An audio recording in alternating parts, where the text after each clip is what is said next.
So to continue our talk on chord progressions and how to use them to make music, it's good to analyze more music. So last time we were talking about power chords, and we learned that power chords are made up of the root, and the fifth, just the root and fifth. Root, maybe the fifth is here, and we don't really know what the third is. The third is missing. Okay, we don't know if it's normal or if it's flat. Maybe it could be flat or not. We don't know.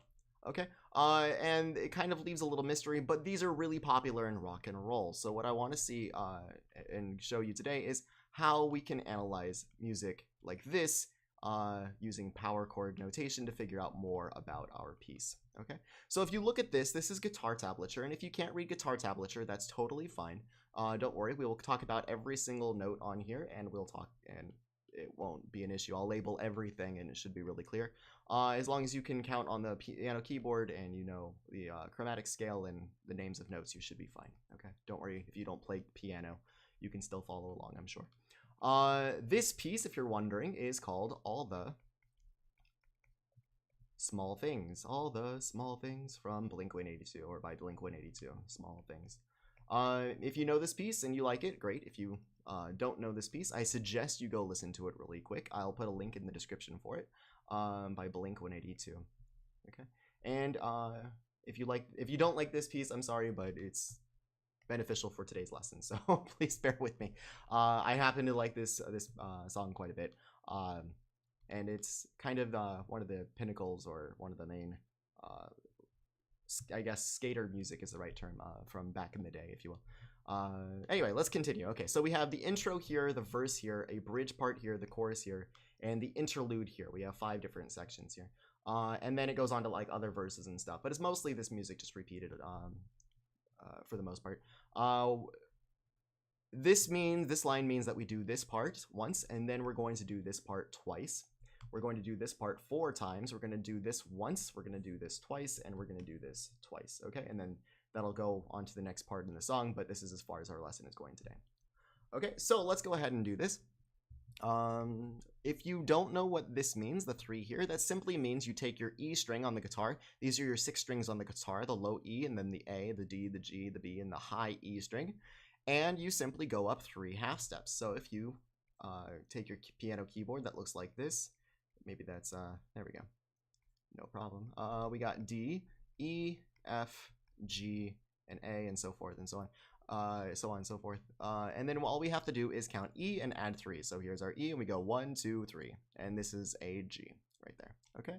If you do the same thing from A, you add 5 to A. I'm not going to count on every one. I assume you should be able to do this by now. If you have A and you want to count 5 up from that, that simply gives us D. And finally, 5 more up from D gives us G. Okay, so this chord right here is G, D, G. If you write this out on staff notation, maybe this might be useful for some of you. It would simply be G, D, G, D, and G like that. Okay, now as you know, we have G and D and G, so if we put this into our formula up here, this is our root, this is our fifth. We have a doubling of the G, but that's not important for chord analysis. And we're missing the third. Now, the question is this a B or a B flat? A B or a B flat, right? Because those could, it's like Schrodinger's cat, we just don't know. Okay, but let's continue and we'll figure this out.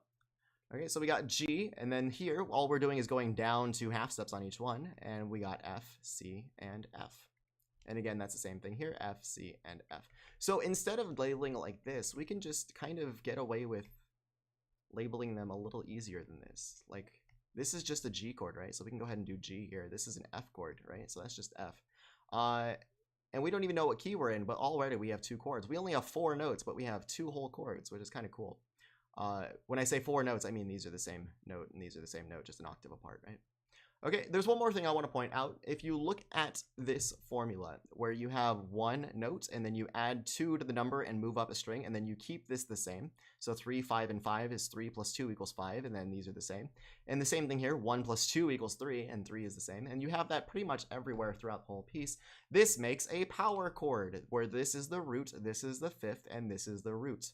Really cool, right? So you can make this shape on your hand on the guitar fretboard, and you can move this pretty much anywhere along the fretboard as long as you keep this relationship anywhere. and just move along. Your hand doesn't have to change shape, and you can play pretty much any chord you want as long as you know what this note is. If you put this note on the root on the root of the chord you want to play, then you'll have that chord, right? So that's kind of cool. Really useful for a guitarist, especially in rock and roll. This is really common in rock. Everyone loves power chords in rock. It's their bread and butter. If you can't do power chords and you're in rock and roll, then you have something to learn really fast. Okay, so let's keep going. If we do this, all we have to do really is look at this first note, and if we know the bottom note here, we can kind of figure out the rest of the chord, right? Because if we know this is F, we know the rest is a power chord. We know the rest of these are power chords, so we can just do the same thing, okay? So we have, this is A plus 3 equals C, so this is C, and then the next note, of course, would be a G, and then a C on top. So again, we have a C chord. This whole thing is C. And then up here, this is D plus 3, so that's an F. D plus 3 is F. And you might be wondering what the heck this is doing, because this is breaking the formula, right? This is a weird relationship between the 4th and 5th string. This is 1, 2, 3, 4, 5 on a guitar. Between the 4th and 5th string, this is only a major third. G to B is only a major third, where everything else, every other relationship here is a perfect 4th. These are all perfect 4ths. And it has to do with tuning and making it easier to play. But this is a headache. I know. If you're like, why is it a 3rd and not a 4th like everything else? I agree with you. But this one time I tried putting my guitar in that, and all the chords I knew kind of went out the window, because all your chord shapes, except power chords. Power chords are really nice. Power chords are your friend always. But everything else I want to play, especially open chords that needed the open strings. When this was E, when this was F instead, it was really strange. Like if this was G, this would have to be C, and then that would be F, and it's really bizarre. So I wouldn't worry too much about that. But anyway, let's go continue back here. The reason this is 6 is because of this is only a major third. You have to compensate and raise this an extra one. And that's why you get 6 instead of 5. Just for this relationship between these two strings, pretty much always. But the rest of the song doesn't really use that, so it's only in this case for now. If you're a guitarist, you know what I mean. If you're not a guitarist, then if that didn't make any sense, don't worry about it. I'll keep naming notes for you. This is F, C, and F. This one is F, C, and E. I don't agree with this in the tab, but I thought this was kind of interesting. If you want to know what this is now this chord, F, A, C, and E, or F, A flat, and E, maybe it's flat, right? We don't know.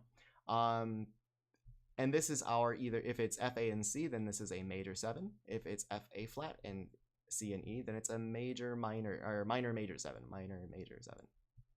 Okay, so that's kind of cool. But anyway, it's an F chord. Regardless, it's an F chord. Okay. Let's see. We have 3, 5, and 5. That would be this chord over here, same as this one. So this is all G, G, and then finally we got F again, which is the same as this stuff here. Okay. So far we got G, F, C, F, G, F. Now, we don't know what key this is in, but we can guess, okay? And this is all intro. We're not even to the verse of the chorus or anything, but this part, just like in a movie, you have to set up the exposition and tell who the characters are and everything. This part should establish the key, so we should have enough information here to see what the heck our key is. Okay, so if we look at all these chords and we say, well, if we're in the key of G, if we're in the key of F, if we're in the key of C, what could these possibly be? Okay, this is a good way to do it. Just take your 3 chords. We only have 3 chords to look at anyway. It's not too big of a deal. If we're in the key of G, F would have to be sharp. So G major is kind of out. We don't have to worry about G major being a possibility. Okay. If we're in the key of F, we have G. Well, maybe we can just use this row for the chords. We got G, F, and C. We have G as our 2 chord. Our minor 2 chord. We got F as our 1 chord, that's nice, and C as our 5 chord, which is super useful and super powerful. If we look at C, G is 5, which is super powerful, F is 4, which is super useful, and C is 1. Okay, so we got 5, 4, and 1. Because this is a pickup, right? So because the main piece starts on a C, I'm gonna go in favor of C major. Okay. If you're wondering, before we move on to the next part, let's just establish we're in the key of C. But for a little side note here, you might be wondering what the heck these X's are. These X's are where you just put your hand over the strings and you kind of get this scratching sound that sounds like that. So you hear the rhythm, but you don't really hear any pitches, okay? So that's like a non-chord. It's just kind of, you might as well just call it a rest. But if you were silent, it would sound like nothing. And if you make the sound, it sounds really cool. Okay, so let's go ahead and play this really quick because I can play this on the keyboard here. I'm gonna we'll see what this sounds like. I'll go a little slower here and we can see what that the seventh sounds like there. Okay, so again, open chords. I'm not putting a third in here. Don't worry, I'm not gonna sneak that in on you. So here we go. We're starting on G F, which is the intro here. For the pickup, it sounds like this, and then to C, and then they play it 8 times, so it's like that, or they do some rhythm that's like bum, bum, bum, like that. Okay, and then they simply go up to F, so we got C going to F,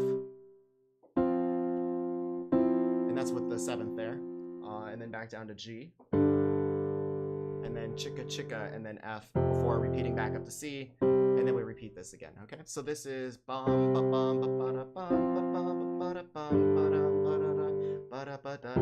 bum, right? Okay, so that's the intro to the song. I hope if you've listened to the song at least once by now, or many, many times, I hope that sounded somewhat similar. Otherwise, they might kill me. Okay, so here we go with the verse. Let's continue with the verse, okay? So we got the verse, and these chords are kind of all we've seen. Now, you might be wondering, okay, well, where's the 5 here? There should be a 5 here, right? But the answer is not really. Yes and no, not really. If you have the 3 and the 5, it kind of works out already, right? Because this is the root and this is the 5th.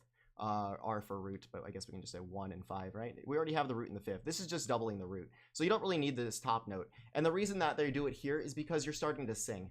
And because you have a melody, this should be quieter, right? And if you have 3 notes, it's going to be louder. If you have 2 notes, it's going to be quieter, so you can hear your melody. So this is kind of in the background. It's not nearly as much in the foreground, and that makes it easier to hear. Okay, so you don't need to worry about the 2nd note. This is still a power chord. It still has the root and the 5th. You don't need the extra root up here, okay? So here we got 3. A plus 3 is C. E plus 3 is G. And then we have these chords that we had before. This is really common, all of this. Okay, so C, G, F, G. Okay, so this is really friendly. And those are the chords. Again, if we're in the key of C, this would just be a 1 chord going to a 5 chord, going to a 4 chord, going to a 5 chord, like that. Okay, so we have C, all the small things, truth care, truth brings, right? And then you're playing these 8 times. The reason they do this is just so you're going like that. Okay. So we're gonna stop there. We're gonna end the video there because I think it's getting a little long, and we'll continue with the bridge, the chorus, and the interlude in the next video.